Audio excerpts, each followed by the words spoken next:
اور یوں دوران نماز ہی رب تعالیٰ نے قبلہ بجائے بیت المقدس کے خانہ کعبہ مقرر فرما دیا۔ کلیم وہ ہوتا ہے، کلیم وہ ہوتا ہے جو ایک مرتبہ کلام کرے، کلمہ ربہ، ایک مرتبہ کلام کرے، اس کلام میں اسے اتنا مزہ آ جائے، اتنا مزہ آ جائے۔ کیونکہ میں نے حدیث پاک میں پڑھا کہ جب موسیٰ علیہ السلام نے یہ کلام کیا تھا نا، کلام سے مشرف فرمایا گیا تھا، تو دنیا کی ساری مخلوقات کو علیحدہ کر دیا گیا، نورانی بادل آیا، اس نے آپ کو ڈھانپ لیا، اور اس کلام پر کوئی اور متنبع نہ ہوا، کوئی کسی اور کو خبر نہ ہوئی۔ اب اللہ رب العالمین کا کلام کیسا ہے؟ یعنی آپ یہ دیکھیں کہ جب ہم قرآن کریم غور سے پڑھتے ہیں تو قرآن کریم اتنا میٹھا کلام ہے کہ ہمارے دلوں پر اثر کرتا ہے۔ تو جس کا کلام ہے وہ خود اپنے نبی سے، اپنے رسول سے کلام فرما رہا ہے، تو اس کلام کی کیفیات کا عالم کیا ہوگا؟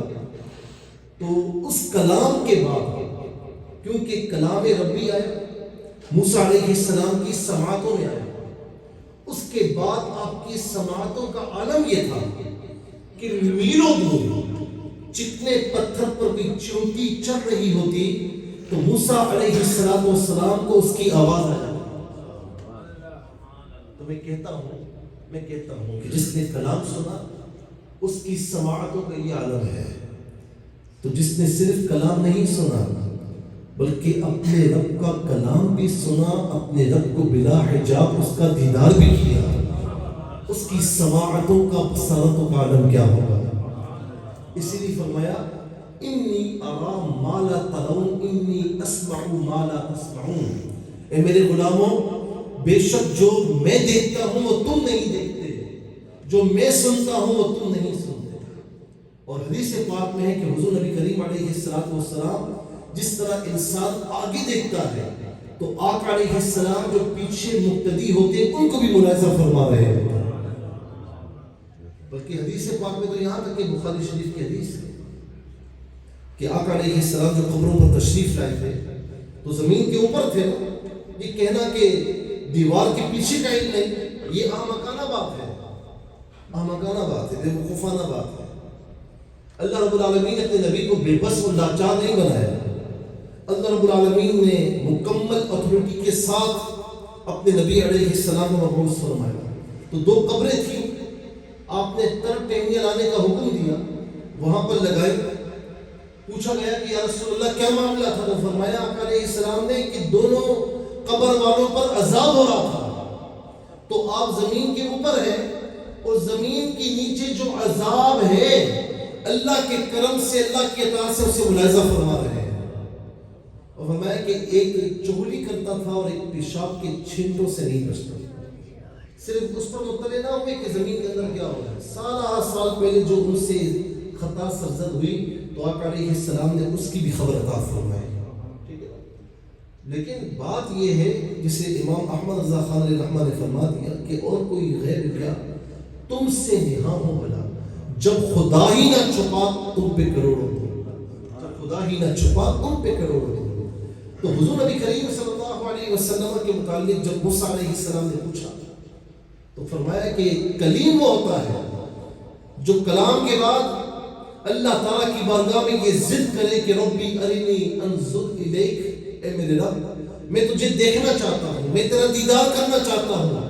اور وہاں سے لن ترانی کی صلاح ہے کہ موسیٰ تو ہمارا دیدار ہرگز نہیں کر سکتا، یہ نہیں فرمایا کہ ہم دیدار کروا نہیں سکتے، پیارے ہم تو دیدار کروا سکتے ہیں لیکن دیدار کرنے کے لیے آنکھوں کا ہونا ضروری ہے، آنکھوں میں وہ ہمت ہونا ضروری ہے۔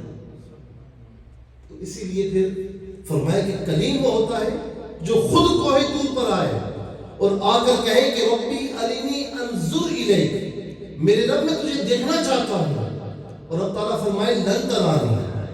اور پھر جب آپ نے اور دعا کی تو فرمایا کہ اس پہاڑ کو دیکھنا، اس پہاڑ کو اگر تو دیکھ پایا تو ہمارا دیدار کر لے گا، تو اپنا دیدار عطا نہیں فرمایا، ایک تجلی اپنی وہاں پر فرمائی، پہاڑ بھی ریزہ ریزہ ہوا اور موسیٰ علیہ السلام زمین پر بے ہوش ہو کر تشریف لے آئے۔ کلیم وہ ہوتا ہے جو خود کو حدود پر آئے دعا کرے کہ مولا میں تجھے دیکھنا چاہتا ہوں، اور حبیب وہ ہوتا ہے جو اپنے بستر پر آرام فرما ہو، آرام کر رہا ہو، اور اللہ تعالیٰ سید الملائکہ جبرائیل علیہ السلام کو بھیجے کہ جاؤ جا کر میرے محبوب کو سلام پیش کرو اور میرے محبوب کو کہو کہ تمہارا رب تم سے ملاقات فرمانا چاہتا ہے۔ تبارک اللہ ہے شان تیری، تجھی کو زیبا ہے یہ بے نیازی، کہیں ہے جوش لن ترانی، کہیں تقاضے وصال کے تھے، کہیں ہے جوش لن ترانی، کہیں تقاضے وصال کے تھے۔ ظاہر ہے کہ میں بہت کچھ اس میں کہہ سکتا ہوں، لیکن اس وقت مجھے ٹائم بھی دیکھنا ہے اور وقت کی پابندی بھی ضروری ہے۔ پھر کبھی اللہ رب العالمین نے موقع دیا پھر حضور نبی کریم علیہ السلام کی شان بیان ہوگی، لیکن میں اتنا عرض کروں گا کہ حضور نبی کریم صلی اللہ تعالیٰ علیہ وسلم اللہ تعالیٰ کے محبوب ہیں، اللہ تعالیٰ کے محبوب ہیں، کائنات کے سردار ہیں، یعنی کائنات کے بھی محبوب، اللہ تعالیٰ کے بھی محبوب۔ بات سمجھ رہے ہیں میری؟ لیکن اس حبیب کبریا نے پوری حیات طیبہ ہم گناہگاروں سے محبت فرمائی۔ ہم گناہگار تو ہیں، ہماری کوئی اوقات نہیں ہے، لیکن ہم امت محمدی صلی اللہ علیہ وسلم ہیں، یہ ہماری سرفرازی ہے، یہ ہماری خوش نصیبی ہے۔ لیکن آج یہ امت جس دوراہے پر کھڑی ہے وہ دوراہا بڑا عجیب و غریب ہے۔ ہم وہ لوگ ہیں کہ زبانی طور پر ہم سے جو کہلوا دیا جائے، یعنی بڑے سے بڑا دعویٰ ہم سے کروا دیا جائے ہم کرنے کو تیار ہیں۔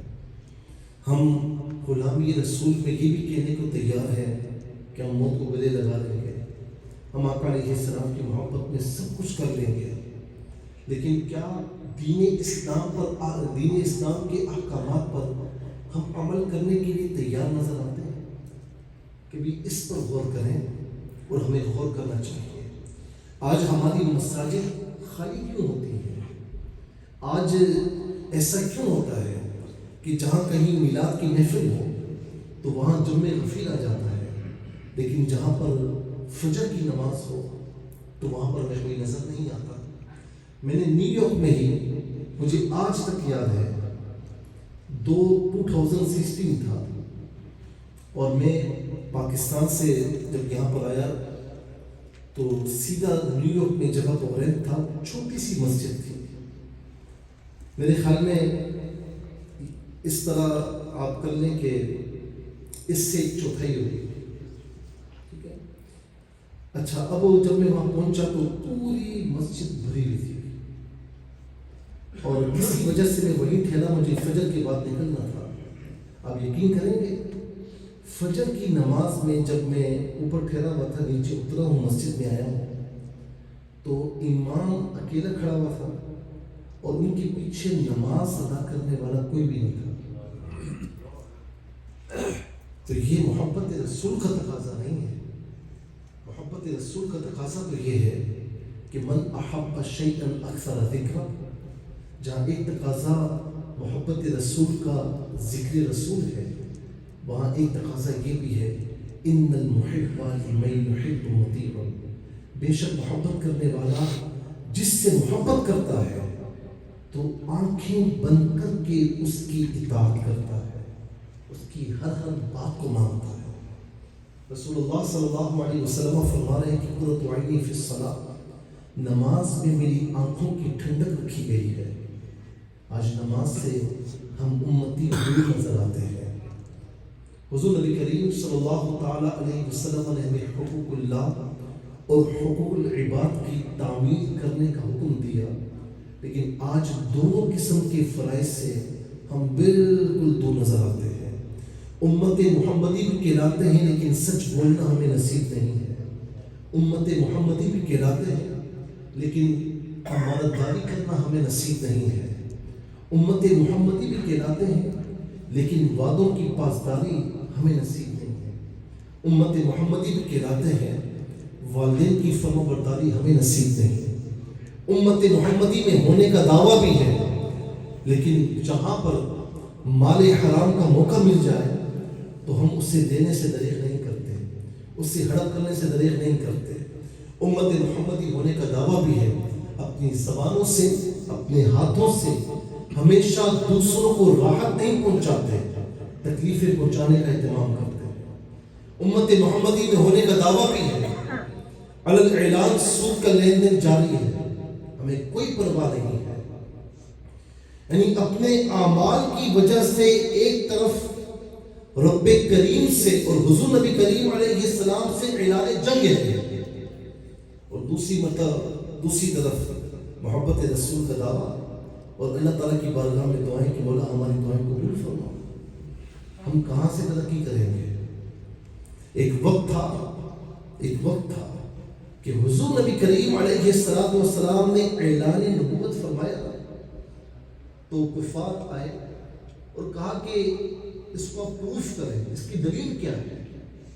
تو حضور نبی کریم صلی اللہ تعالی علیہ وسلم دین اسلام کی بدرجہ اتم سب سے بڑی دلیل ہے۔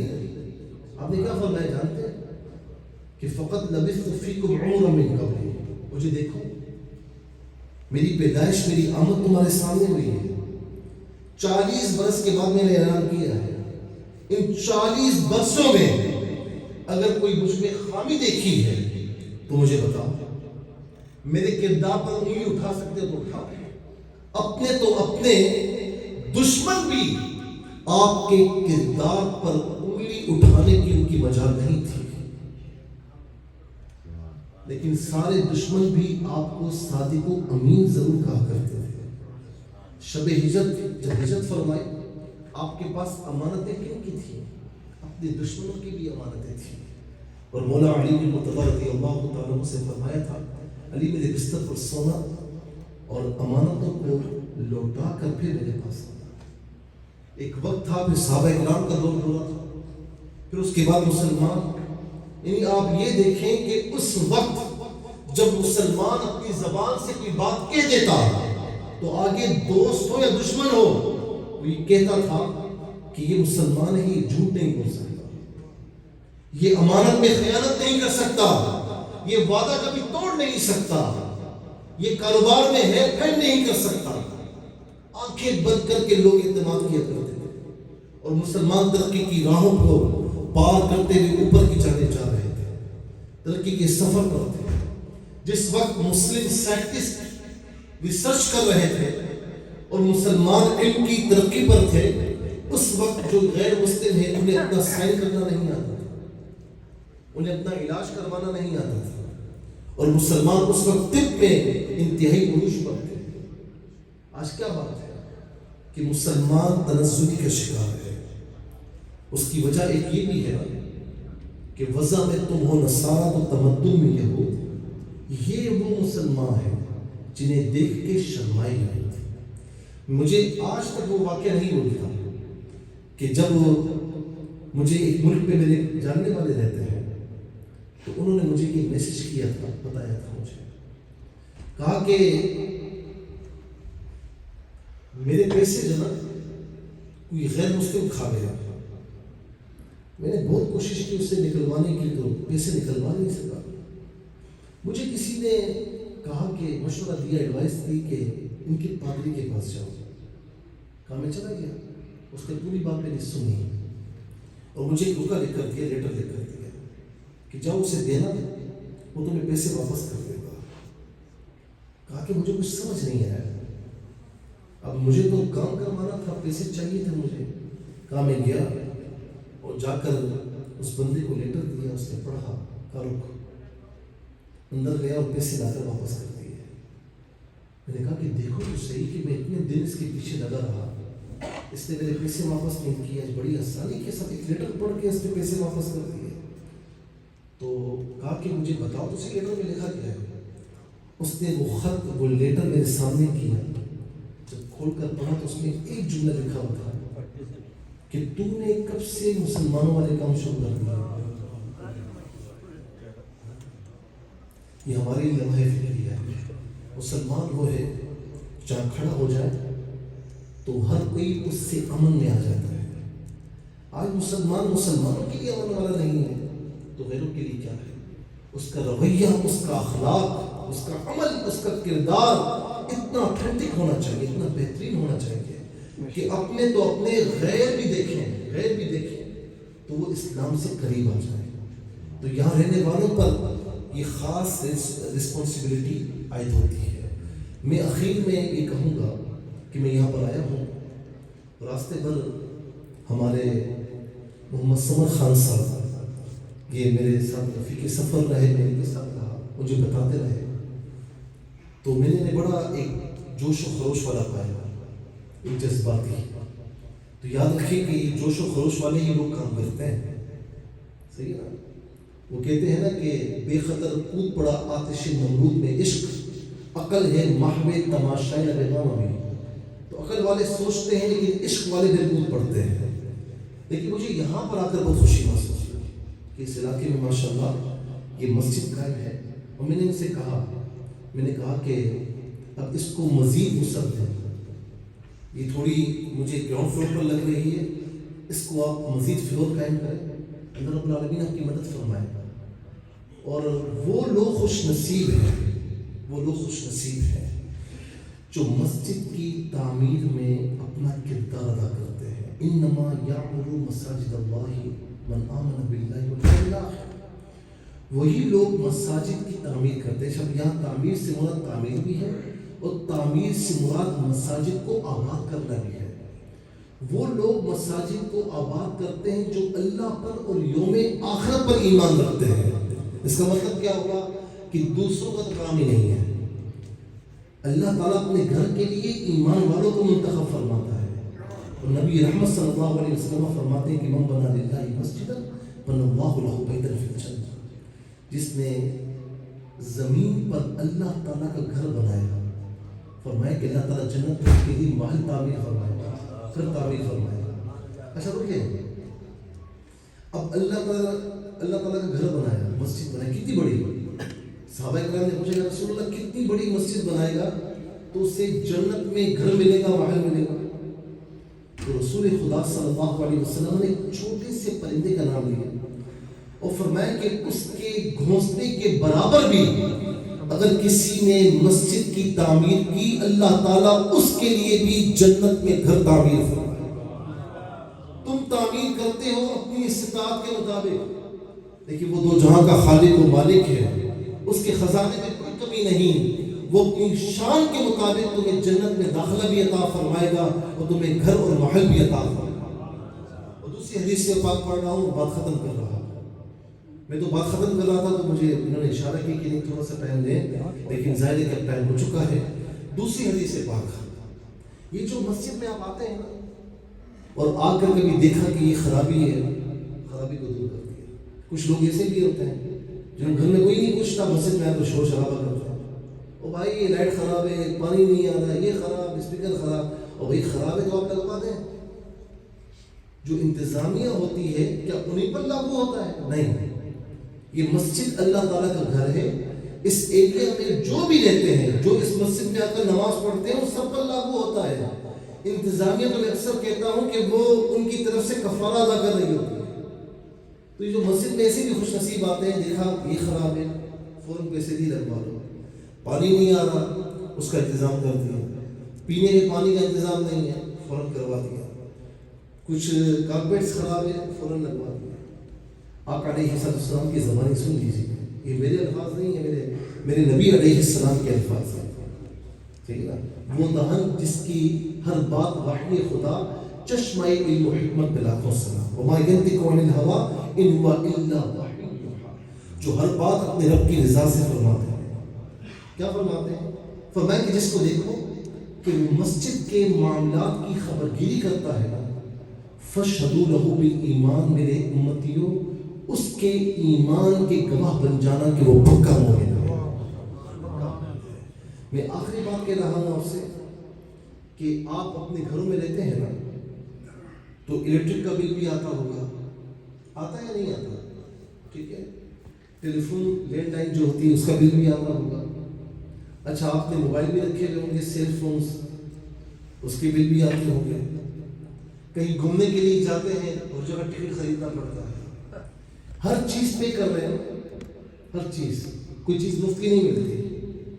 مسجد میں آتے ہیں، ایک تو داخلہ فری ہے، اللہ تعالیٰ کا گھر ہے، جب آپ چاہیں یہاں پر آ جائیں، اپنے غموں کو دور کریں، اپنے رب سے دعا کریں، مفت ہے۔ لیکن یہاں پر جب آتے ہیں تو لائٹ بھی استعمال ہوتی ہے، پنکھا بھی، ہوا بھی استعمال ہو رہی ہے، ٹھیک ہے، پانی بھی استعمال ہو رہا ہے۔